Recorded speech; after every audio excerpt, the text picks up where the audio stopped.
I'd started kind of preparing, talking at this Cadogan Session before we were all in the situation that we find ourselves in. So where I had initially been thinking to talk about how we talk about ourselves, how we write about ourselves in our practice, I wanted to invite you just to take a bit of time to reflect about who you are and what you're trying to do, and take that time at the moment to do that, and how that can then influence the way that you talk about yourself and your practice. So hopefully we can cover as much of what you were all hoping when you kind of signed up. As Hayley said, if there's things that you want to ask, please do feel free to interrupt, and we can explore any of these points in a bit more detail. So as Hayley said, I'm currently working at the Citizens Theatre. I do have a music degree from the University of Edinburgh, and I have also worked in communications for Scottish Opera and the Scottish Ensemble as well. So I do have a bit of a background in classical music. So the session's scheduled to last about an hour, so I'm hoping to speak for about 30 minutes, but again, if you want to interrupt and raise your hand, then please do so. So I was just thinking about who we are as musicians, and a lot of focused practice and dedication has gone into becoming the musicians that you want to be. And you might have started at a really young age and have placed importance on your practice above other things in your life. So right now, with concert performances suspended and with academia operating in such a strange way, you do have an opportunity to ask yourself some questions about yourself and your practice.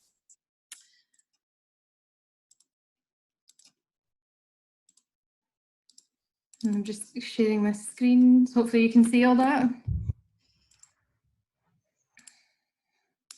So take the time right now to ask yourself, why do I perform or create the things that I do? How do I go about doing that?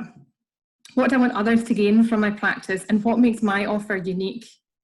So the answer to these questions are going to help you define your core values.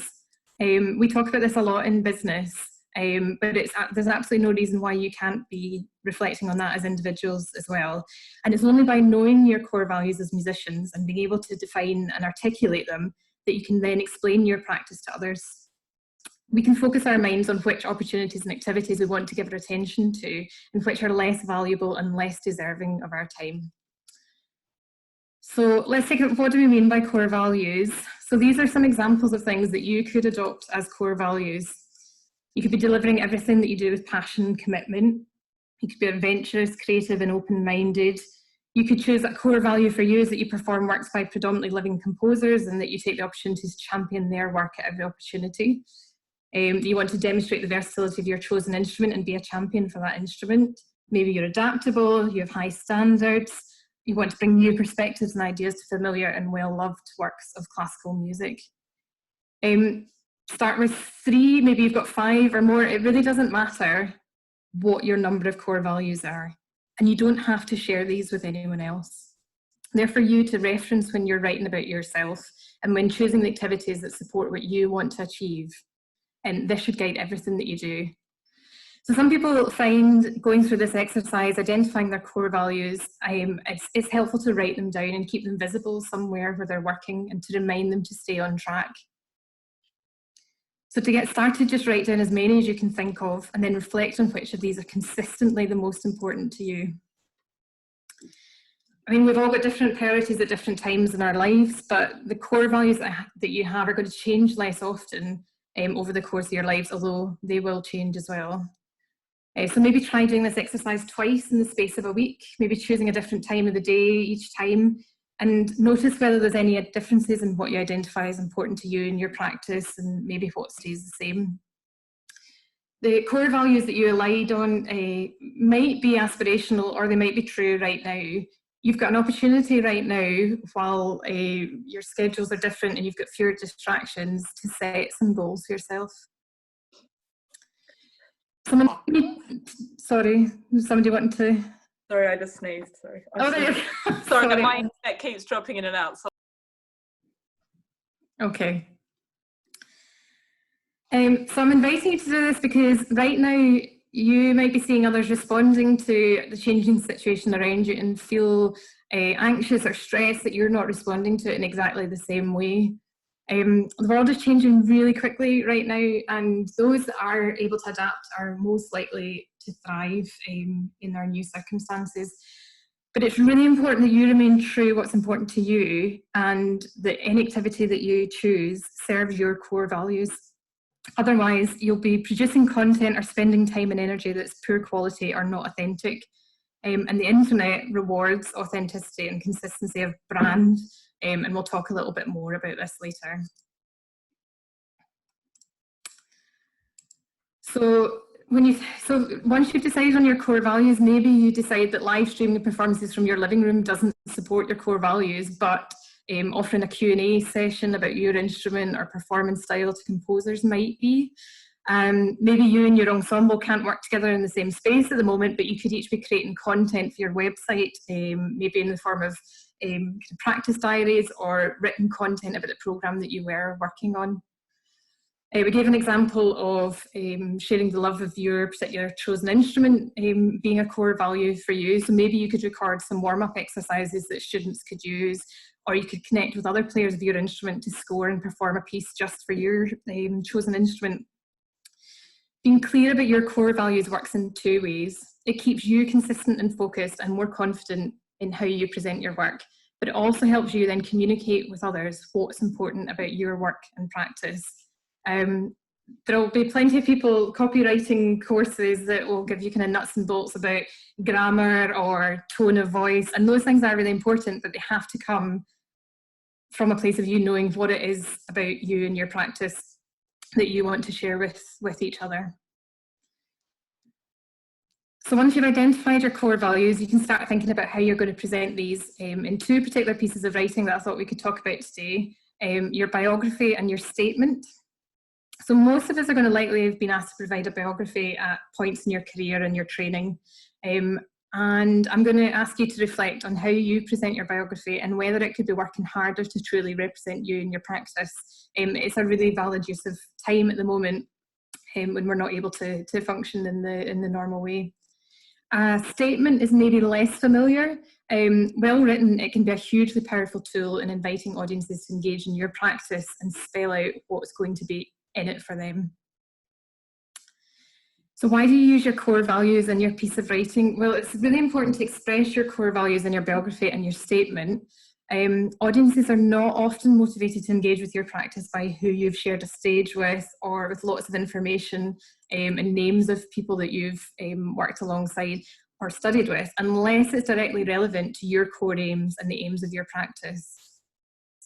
Instead, we're attracted as audiences to people and to their stories, and your biography and your statement should reflect who you are and what you're trying to achieve.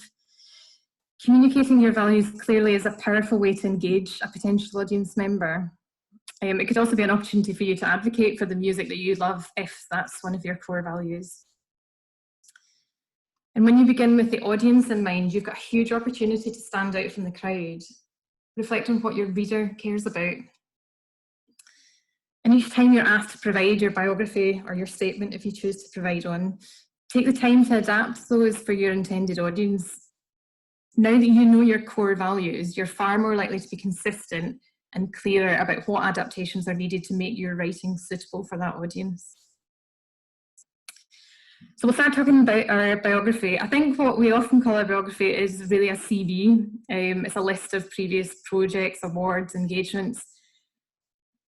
I'd suggest to you that your biography should really have information about you as an artist. It should give insight into what motivates you, what inspires you, and why you've chosen the career path that you have. And I think most importantly, it should tell audiences what to expect when you share your practice with them. So how do you go about writing about your art? It's a difficult thing to ask you to do. This chart might be helpful for you. So reflect on the answers from the column on the left-hand side. On the left-hand side, you'll see the answers to the kinds of questions that we often see answered in biographies.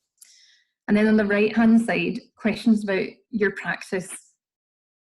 So do any of the answers on the left-hand column influence the answers on the right-hand side? If they do, then draw the connections between them in your biography. And if not, then ask yourself honestly whether they're of interest to an audience member and whether it's going to enhance their experience, understanding, or appreciation of your work. Most commonly, people, when they're writing a biography, go along chronologically, listing various events or achievements. And the effect of that is that we often have the most recent and often the most relevant and interesting information right at the end of your biography. So instead, reflect on what has had the greatest impact on your practice and lead with that. And tell us why that experience was so influential to us. Marketing manuals or training will often remind us to highlight benefits, not features of our product. So remember that the benefits are to the audience consuming your piece of writing, not to you. So hopefully that makes sense to people when I talk about benefits over features. So it's about explaining what audiences are going to get when they listen to your music, when they come to one of your performances. It's not about you and what you've achieved, contrary to what we might think typically a biography would be for. And remember to include your social media profiles on your biography. We're going to talk a little bit about social media and how you can use it to engage with your audience. So if you're using social media, and I would say to you that you should be, then get your profile handles into your biography. It tells your readers that you want to engage with them, and it invites them to do that. So in terms of tone of your biography, I mean, it should be clear and professional, but not clinical and detached. So there is a difference. It should be engaging and clear and not using any jargon and not using any acronyms that are not going to be universally known by audiences. It doesn't mean dumbing it down. It just means keeping it simple. The Hemingway app, I don't know if anybody has used this before, but it's a really good tool for testing text clarity.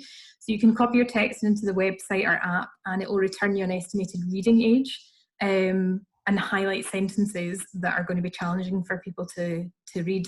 So reading age, it will tell you something like, oh, you would need a postgrad level of education to understand this, or a primary level education to understand it. You obviously don't need to go as simple as a primary school age, but you're kind of looking for something that's going to be accessible to as many people as possible.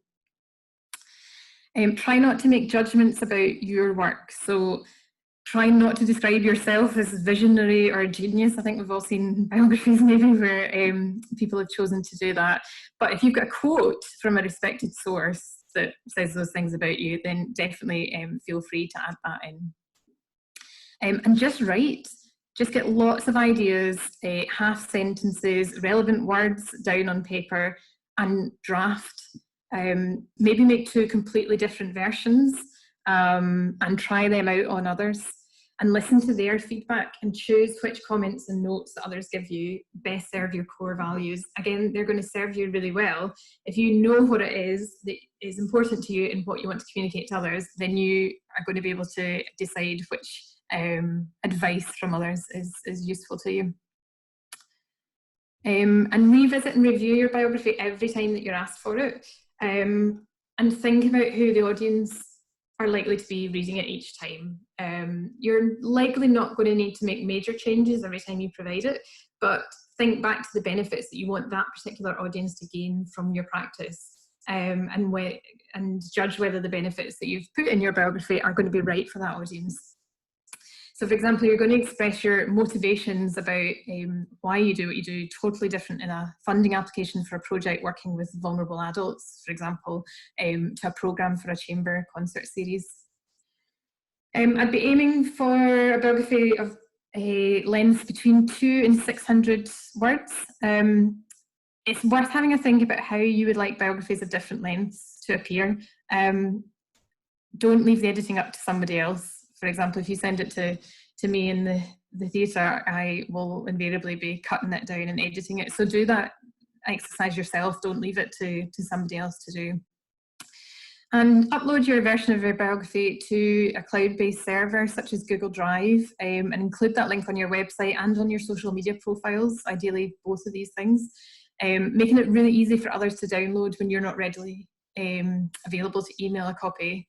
I think I've included that as a plea from somebody that creates a lot of programs. We're often waiting a long time for artists to get to a computer, so that's a personal plea from me.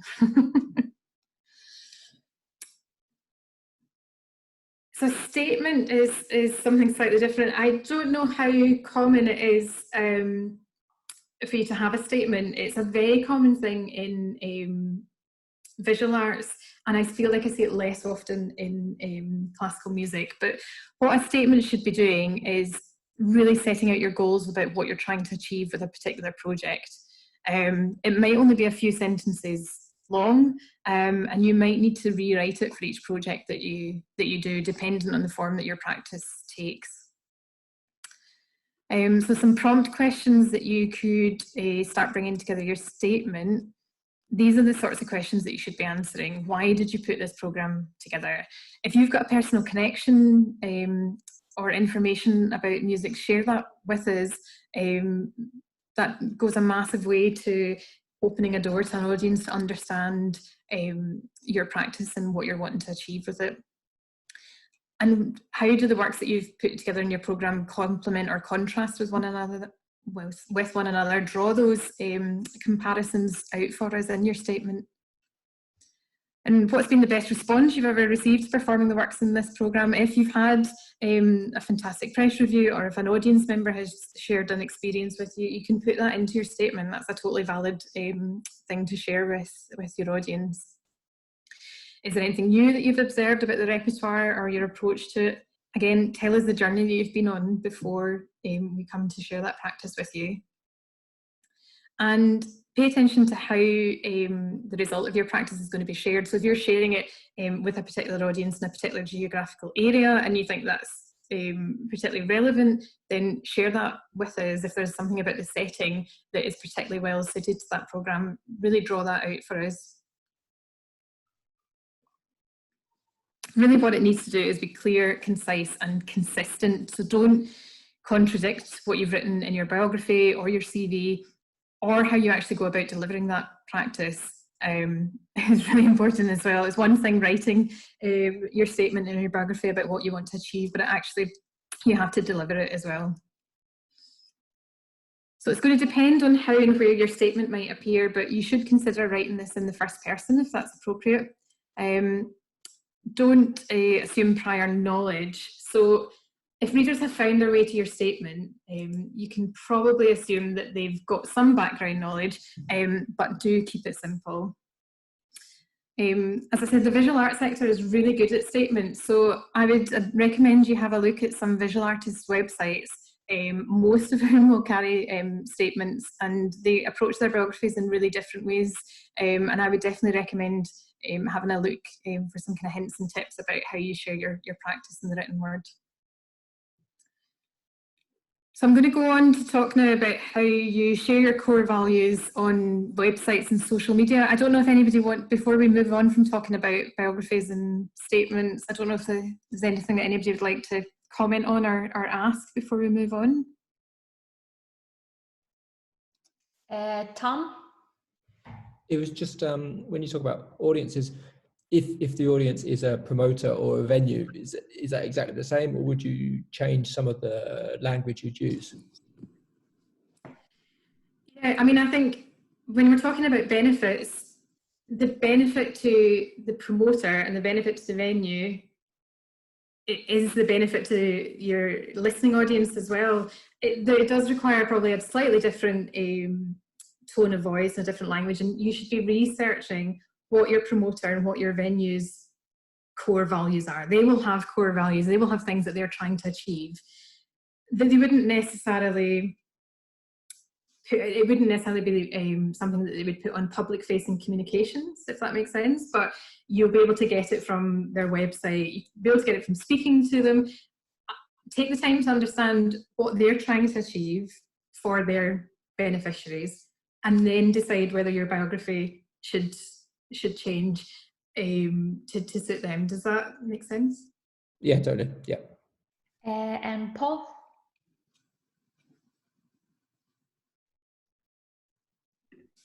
Oh, is Paul muted, Hayley? Yeah, I don't know why. Oh, Oh my gosh, there it goes. Yes, there we are. Yeah, there's quite a few things that I'd written down and you went on to say, so it's I think there's quite a lot of things to pull out there.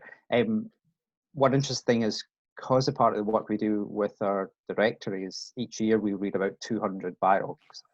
So you get a really good spread of international in here. They are remarkably similar, and I think most of them, like you say, it's a CV kind of thing. And a lot of it, well, to me, and I can't imagine to a lot of it, is of that interest, you know, who you've studied with or endless festivals you've played at. I mean, they serve a purpose, but I think only to a certain extent. So I think the ideas of, I think it's much more interesting to hear about who you are and your artistic vision and so on, and also looking at visual artists who have to do artist statements all the time. Something to break outside the mold in the process of doing it. Now, you then get into a different process in mold and language, and their jargon is next level jargon of nonsense. So take that with a pinch of salt. But also the short and long bio, I totally agree, because we have to edit down stuff, and it'd just be much better if you had one of each. The authentic things are wary of people making big statements like they're redefining something or they are unique or something. Now, it's good to be aspirational, but I think just be careful you're not making some overblown thing. And I just wanted to quickly, before we go on, is we got Keren to work with our new ensemble in residence, and I think this ties into something Tom said right at the start, so they're brand new and they don't have a track record as an ensemble, but they have a track record individually. How do you communicate that when there's nothing to write in a traditional one? And what was really great is Keren worked with them and they talked about, so you can have a look on their website, but what was really their interest, why they were there, why they were doing it, what they wanted to do as a duo. So in some ways, starting from fresh allowed them to approach it differently with Keren steering. And it's really interesting. And we've had interesting things like people wanting to work with them because they put this up. So they're communicating straight away. And their thing is about historic female composers and that being of importance and explaining why it's important. That's another thing. If you're making a statement, explain why. Yep. But it's actually bringing people to them. So there's a question about, like, are you doing a bio for the person that wants to book you, or do you do what you want to do and then they'll come to you, if that makes sense? Yeah, definitely. So with Gaia, I mean, we when the three of us were talking, we were actually describing their writing as a manifesto, because they had such a clear vision about what it was they tried to do, and they had already spent the time identifying their core values. And where I said earlier, you don't have to write these down, you don't have to put them on your website, they definitely hadn't done that. But when we met, they were able to talk about it and they knew it, so they'd done the thinking. And I think that's all I'm inviting you to do. It doesn't need to be an exercise where you're sitting down and you write your core values and you laminate them and you put them on your wall. But they had taken that moment of self-reflection to identify what made their practice unique. And then from there, it felt very obvious that they had to get that into their biography, because that was the benefit to audiences. Audiences engaging with that ensemble were going to be introduced to music that they hadn't heard before, and it was explained to them why it was important that we heard these voices that had been lost through history for various social and political reasons. So it's exactly as Paul's saying, and Tom, you asked about this, it doesn't matter your level of experience, and to be honest, that doesn't matter when we engage with your practice as performers either. The most experienced people are not always the best performers. So by accepting that in our biographies as well, and instead using it as a moment for self-reflection and an opportunity to communicate that, hopefully that frees us up from worrying that we haven't performed at dozens and dozens of chamber music festivals across Europe, which, to be honest, a huge number of audience members don't really know anything about, and it doesn't add to their experience of you as an ensemble and as a performer. And as Paul said, trying to stand out from the crowd. Like, it's a chicken and egg thing. Like, the more as young performers or as performers at the start of our career, we see biographies contained in concert programs, we think that's what they have to look like, so we produce our versions of them, and it just goes round and round the cycle. And I'd really encourage you. I think the way that the world works at the moment, we don't necessarily reward experience all the time. We reward originality of thought and authenticity of voice, and actually that's what we should be prioritising, I think, over listing experiences.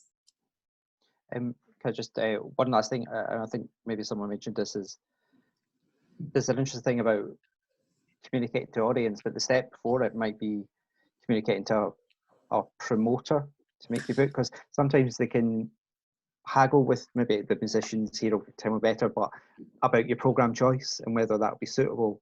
And there's maybe something in selling that program choice, Karen probably advise better, but so they have confidence in going and not trying to maybe negotiate with the content.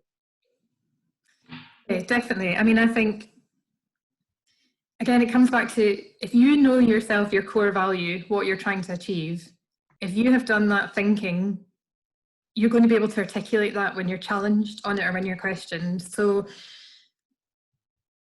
when, as Paul's saying, the kind of scenario comes up where you're maybe asked to deviate from those core values, by having those consolidated in your own mind, it should give you the strength and confidence to know this is why I've programmed the way that I have for this audience in mind. And again, if you have taken the time to think about who your target audience are and who it is that you want to reach, you'll be able to articulate that if you're challenged on it.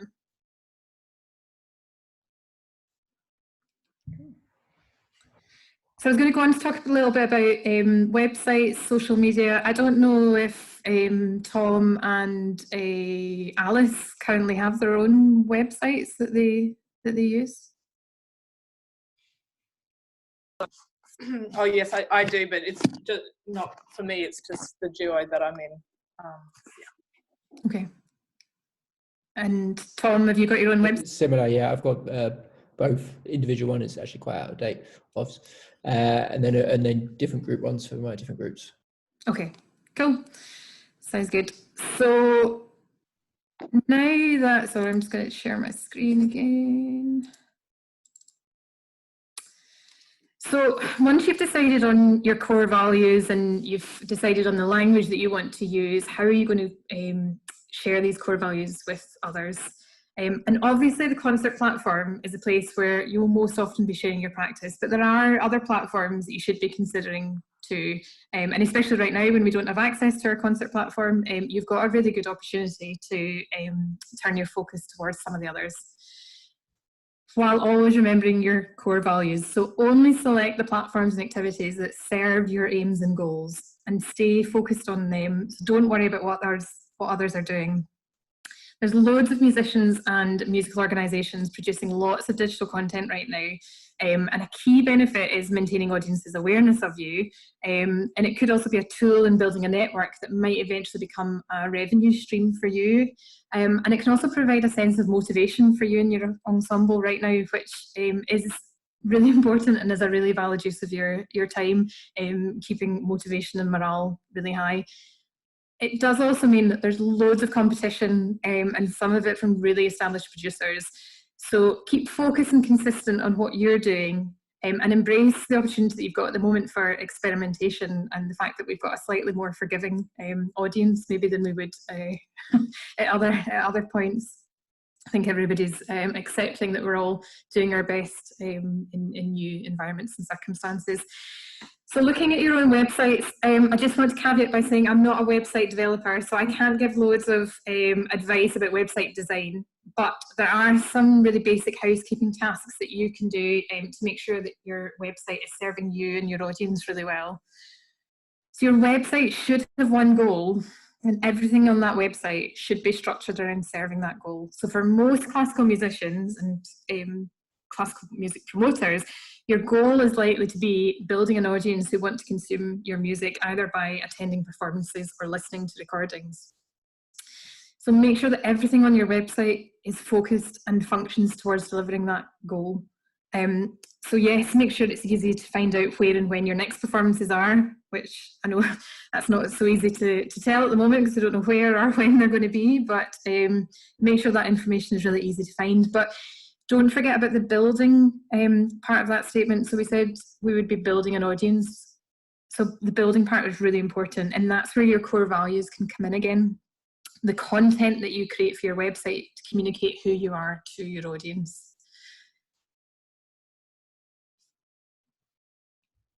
So make sure that all of your information on your website is totally current and up to date. And that goes beyond just making sure that the copy is fresh and is current. If you've got lots of links on your website to other websites, review all of those right now and either remove them or update them. I think particularly because a lot of promoters, a lot of concerts have been cancelled or are suspended, you might find that lots of those links no longer work. So if you've got a website that's really reliant on sending audiences away somewhere else, that's a real priority to make sure that they're still valid. People often want to know how they can appear high up in Google ranking. People often ask, you know, how if they're a string quartet operating in Glasgow, how they can get to be #1 in Google.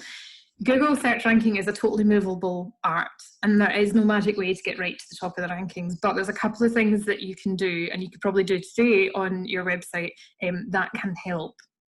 So backlinks are a really useful way to do that. So it improves Google's trust in your site when other websites link back to you. So find some friendly colleagues who can link your website on theirs. Maybe include a blog on your website if you don't already have one, and write some posts linking to articles and social media updates that you like.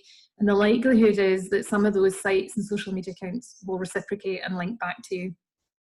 And you could also, once we've got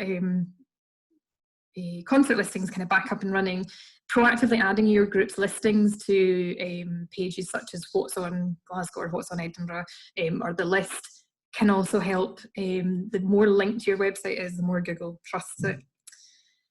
The time taken to load the page of your website really affects your ranking as well. So if you've got a website that's got lots of large images on there and lots of large video files, that might be affecting the load time on your website. So you could be just now taking a look at the images that are on there and replacing them with compressed or resized images just to improve your load times, which again can kind of bump up your ranking on Google and make people more likely to find you. And optimizing it for mobile users, is really important to Google search rankings as well. So if you haven't recently had a look at how your website is looking on a mobile phone, take a look at that. And if it's not functioning well, if it's not displaying properly, you might need to have a look at your web building platform if you've built it on something like WordPress, for steps that you can take to improve that, because that will be affecting that as well. And Google rewards relevance of your site to users' search, so make sure that the copy that you've written on your website includes common search terms. So most pages on most websites will have a heading, and you should make sure that these are really clear and descriptive. So for example, rather than having about as a page heading, it would be about the name of your ensemble. Can make a big difference to how Google kind of ranks the relevance of your page. And Google also can't read the content of images or video files. So again, if your website is very reliant on a lot of photographs, when you upload them to your website building platform, it will give you a prompt to include text descriptions and image names, and you should do that, because otherwise if it's just a file number, then Google doesn't know what's in it, whereas if you label it with what exactly is in that image, then Google can read the text of it as well. I'd encourage you to try and find a motivation for website visitors to supply an email address to be added to a mailing list. So for example, you could make a piece of educational content available in exchange for an email address, or a link to a download of a recording. And then from that, you then end up with an email list that you can segment into people that are interested in educational resources or interested in purchasing a recording, and using a email service like MailChimp would allow you to start building a list of people interested in hearing about you. An email list is a really invaluable resource, and when managed properly can tell you loads about what your audience is interested in and how they prefer to engage with you. So I definitely recommend building this into your content creation plans. Any opportunity that you have to collect an email address or get people to sign up to an email list, I would definitely encourage you to take a look at it. And we talked about being relevant to search. So how do you know what audiences are searching for? I mean, you would hope that they're searching for the name of your ensemble, but they might not be. That might not be how they end up coming across your website. So you could use something like Google Keywords Planner, which is a tool in Google Ads, to show what people are searching for around the world. And this can give you ideas of words to include in your web pages or on your YouTube descriptions, your Instagram captions, and it can give you ideas for content as well. So for example, I searched on Google Keywords Planner for classical music, and at the top were individual composers, and Classic FM was on there, but there was also really high up were searches for classical music for studying, classical music for kids featured really highly. So you could use that to decide that you're going to curate a relevant Spotify list, or even better, record yourself performing and upload to something like SoundCloud or YouTube. Write a blog post about why you've pulled together this list, who you think it will help, and include in that post the actual phrase classical music for studying or classical music for kids, or whichever term you've chosen, in your heading, in the body of your article, and then publicize it on your social media channels. You could then be tagging some colleagues or friends in posts and asking them to share it. You could find social media accounts that are sharing resources for homeschooling or for students. All of this then helps to validate the content that you've got in Google's eyes and improve your search ranking, but also helps to start building your network online and increases your relevance to audiences as well. And I've suggested as well, Answer the Public is another really good tool if you're not familiar with Google. It's a website. You just type in your particular keyword and it will show you a whole load of example questions that people ask around your keyword. So it could be classical music, but you could think laterally, and you could, I don't know, like performances during lockdown or something to give you suggestions of what people are searching for, and that then might inspire ideas for kind of content creation as well.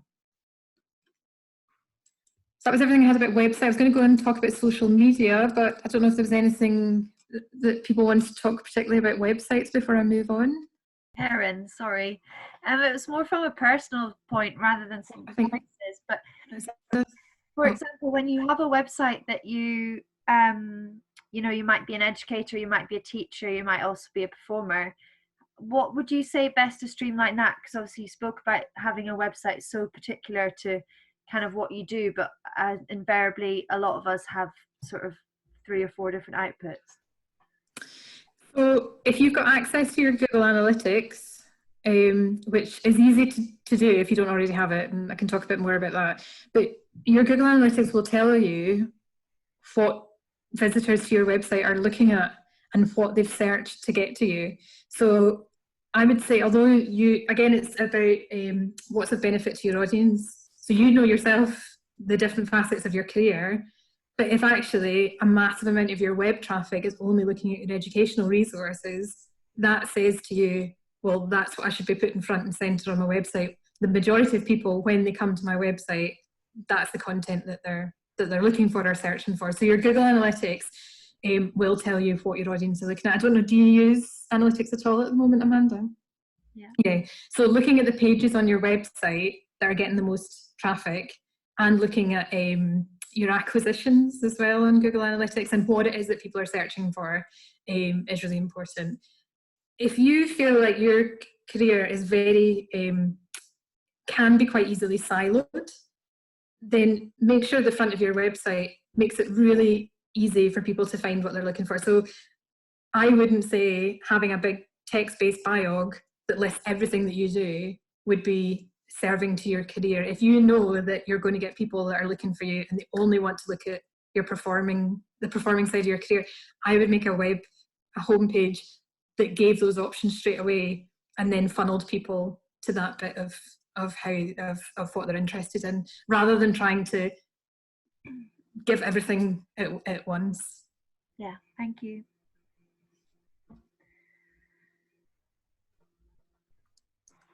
So I was going to go on and talk about social media, if that's all right for people. So I feel like I'm jumping around a lot, so hopefully we're introducing enough ideas that we're finding it useful.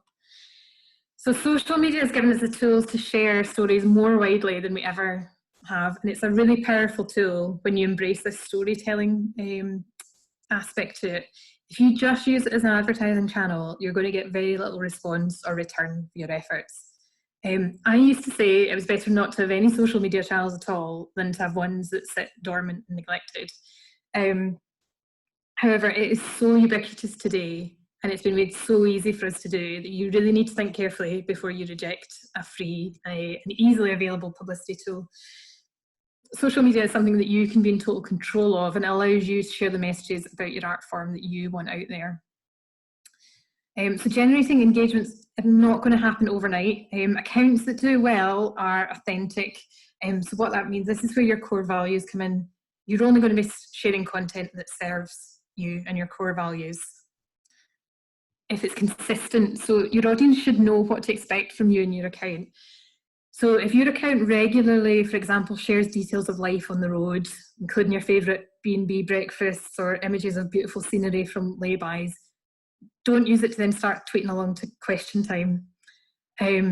Equally, if your account features videos about the different sounds that your instrument can make and different practice techniques, then your followers aren't going to really appreciate it when you start sharing memes that you've seen on Reddit, for example. So that's what we mean when we say consistency. And again, if you've identified your core values and articulated those to yourself, you shouldn't have to think about that in too much detail. That's something that should follow quite organically. Regular, so it doesn't mean you have to post every day or multiple times a day. There's no right amount to how frequently you post. You need to be led by your content. So plan what you can create and when the best time is to share it. If your account sits dormant and then suddenly 2 weeks before a tour you start cranking out loads of stuff, you're not going to get a lot of engagement on it. So you have to plan what you could be producing and when you could share it, and space that out. Again, it doesn't have to be every day, but it does have to be regular enough that people are seeing it. And you have to be willing to engage on it. So again, it's about this idea about it's not just an advertising channel for you to say when your next performance is on. So ask questions of your audience and answer questions that you think they'll have.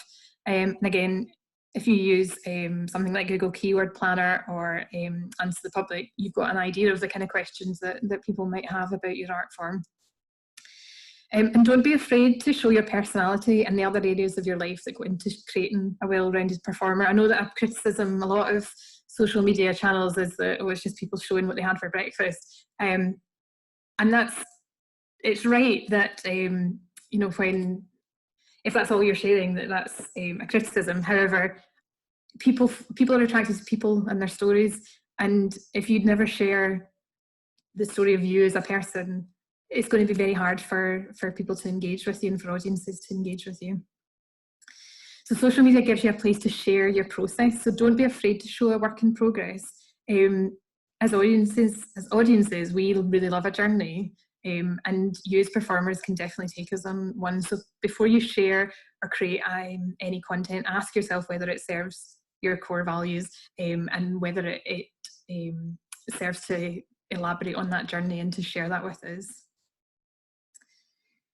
Actively seek out musicians like you on your preferred channel and use that to start building your network. So, Alice has got a question, I think. Hi, Alice. Hi. You might be about to answer it anyway. Okay. I just, with social media, just in my experience for my ensemble, is that the audience I have online is quite different to the audience I find, you know, we might have like a concert somewhere, some tiny place in, you know, Aberdeenshire or somewhere, and I mean, you put up posts and you're just not getting, I mean, you just think, well, the people who we're trying to reach are just not actually on social media, or they're not going to find this, and there's actually no point me putting up the ad, you know, ad about the concert, because no one will, I just can't actually reach the people. So I don't know if that's just because we aren't dynamic enough. Just, I mean, we tend to drop off a bit when we haven't got anything coming up, which is probably a mistake. But I suppose using it as a tool for publicity, just for a small ensemble who are playing in small regional places, I just find it a little bit useless. But in terms of just getting people interested in what you've got online, it is useful. So I don't know if there's a way of improving the other side of things. It's also the age often of the audiences that we're trying to engage as well aren't into it. So I don't know. Yeah, no, definitely. I think it's a really valid concern, and I think definitely it's that if you only treat it as an advertising outlet. So if you're only ever putting out, for example, on tweets, and we're going to talk about just a few different social media platforms, but we'll talk about Twitter just now. If you're only ever putting out a tweet a few days before a concert to say we're doing a concert in Aberdeen Music Hall, for example, in 3 days' time, you're right, you're very unlikely that tweet is going to hit and resonate with a potential audience member. So social media is a tool. It's not the way that you get out there. It's about reflecting on your core values, who you're trying to reach and why. Some people that you want to reach you'll reach them through the concert platform and by them attending performances, and that's one audience. But there is an audience who you can reach online as well, and they may not be concert goers. They may not necessarily be an immediate revenue stream for you through the medium of concert performances. If it serves your core value to speak to that audience, then you should invest time and effort into social media. If it's not, then it's perfectly valid to say that that's not a priority for you and for your ensemble.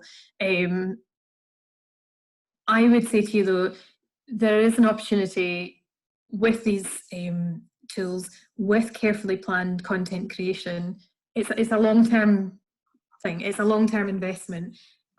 You should be planning to create bits of content in order to help promoters promote you. So I would imagine, you know, it's not going to be long before every promoter is expecting every person that they program to have video content that they can share on their YouTube channel, to have video diaries that they can put onto whatever the next social media channel is going to be. So you should be planning to create that sort of content as part of your electronic press kit, as part of your promotional tools. So it's about finding ways that you can then adapt that to go on to social media, rather than investing lots of time and effort into something that can only sit on, for example, Facebook Live. Does that make sense? Yeah, that's really helpful, actually. I just hadn't ever really thought of the social media, how you call it, the story, and I think that's actually quite a motivating way of thinking of how to communicate to, like you say, the online audience, and then you also end up with the material that you might need suddenly, and you've got it then. Just planning ahead, that's handy. So thank you. Yeah, that's great. Sorry, I've got to bow out for another meeting, so I'm going to just say thank you so much. Okay, thank you, Amanda. So I was going to quickly just go through a few social media channels and some really quick tips about ways that you can use those for you. Sorry if you're already very familiar with these, but yeah, we'll just do that really quickly. So I'm just going to get this open again. Oh, I have lost all of you. There we go.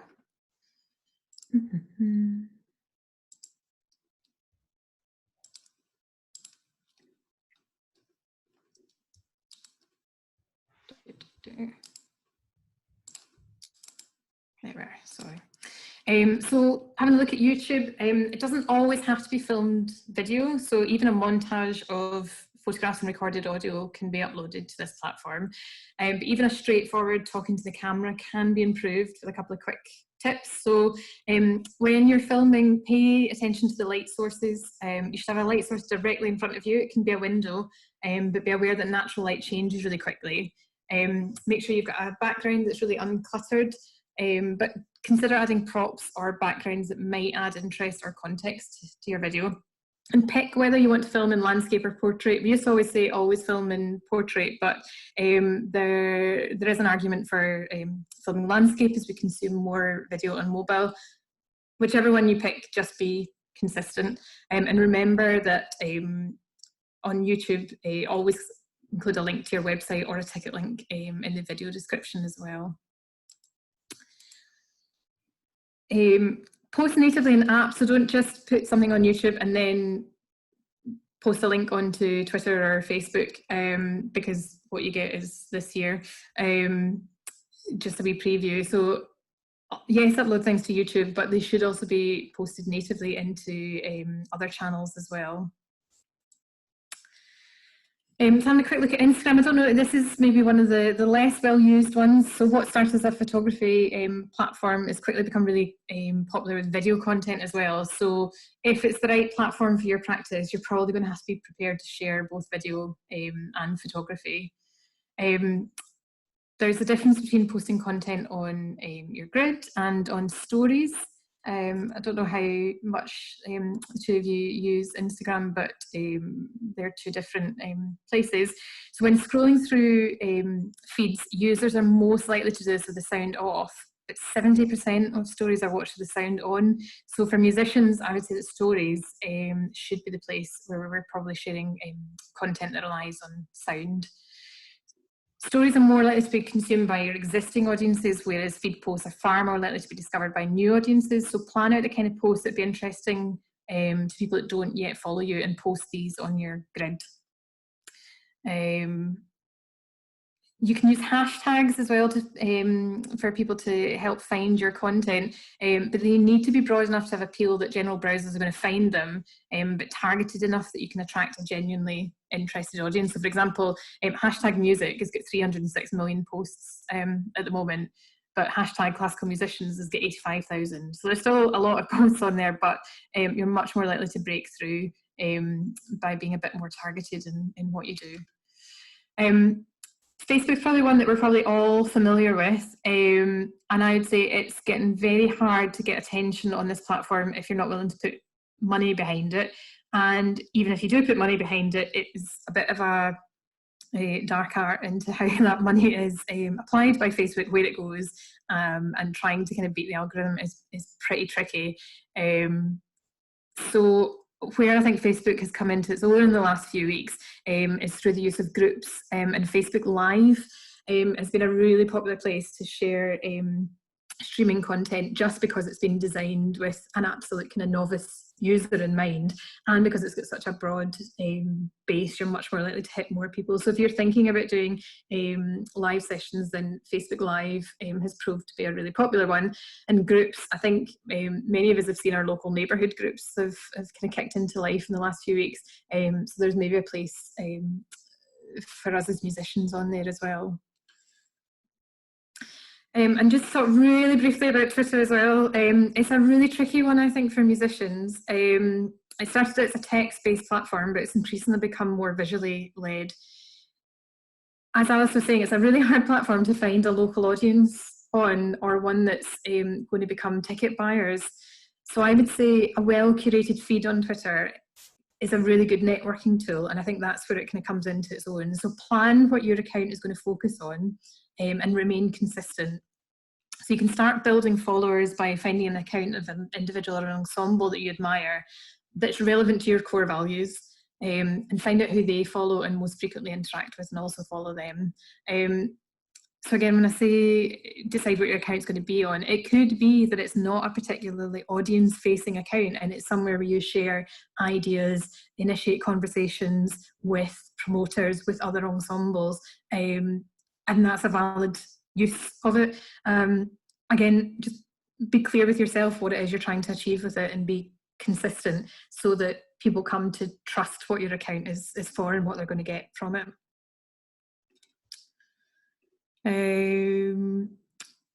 And just to skip ahead a little bit, just to kind of finish up, there are, I think more and more of us are being expected to produce content, and we're not filmmakers, we're not photographers.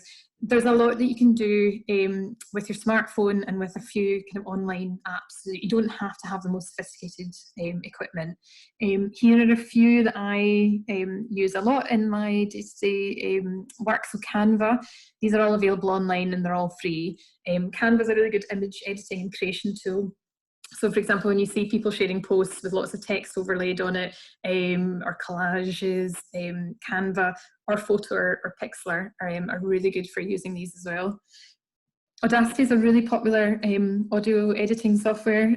So if you're recording audio for sharing, whether that's music or speech, it's also really good for editing multiple tracks together. So for example, you and another member of your ensemble could be having a conversation that you want to record, each recording it on your smartphone while you're talking to each other on the phone, and then stitch those together on Audacity and making a podcast episode, for example, is a really quick thing that you could be doing. You could just be recording on your smartphone, trimming it and then uploading it. Little tweaks that you can do in either iMovie if you've got an iPhone, or Filmora is a good one for Android, can make a big difference in how you can cut that together. So I would definitely recommend having a bit of a browse on that. And we talked a little bit about Google Analytics and Keyword Planner and Answer the Public. Google Analytics it can be a tricky thing to get your head around, because it gives you a lot of information straight away. And doesn't really account for the fact that you might be a completely novice user with a single page website, or you might be a massive company with an e-commerce store. So it can be quite tricky. There are a lot of resources on Google to give you an introduction to it. I would definitely recommend having a look at that, because it can give you some really good insights into who it is that's having a look on your website, which social media channels are coming from. I mean, I think that question that Alice asked about, how relevant it is, that's a much more useful tool for you, Google Analytics, than just looking at how many likes or shares that you've got on Twitter or Facebook. If you can actually turn that into data about whether those people are then clicking onto your website and what they're looking at once they're there, that's a far more powerful tool and a far better indicator of whether you're using analytics properly. So I think lastly what I just want to say is that your music has to do the talking. I'm not suggesting that we put ourselves on social media and that we tell a story about who we are and what we do, and that's enough. I'm just suggesting using these digital tools to share the story of you as an artist with others. You do all have a unique experience and perspective that you bring to your practice, and it's welcome that you bring that to the way that you write about yourself, and that you share that with your process as much as you do when you're on the platform. I think the most important word, or the word I felt like I was writing most when preparing this, was consistency. I think consistency is the most important way that you're going to clearly express what you're trying to achieve to audiences. And I believe that you can only be consistent once you're really clear on your core values. That then leads to confidence and bravery in expressing these to audiences, and then selecting the platforms and activities that best serve these values. I'm not suggesting that you do everything that I've talked about today. They're all individual tools. If they're right for your core values, you can be using if they're right for you. So sorry, that felt like a bit of a whistle stop. I'm just very aware, it's a changing world at the moment, and I know that lots of us are feeling like we should be doing something. So I wanted to try and point out things that you can be doing when you can't be performing alongside others, or practicing alongside others, or attending concerts. So hopefully it wasn't too superficial and didn't run too quickly over things.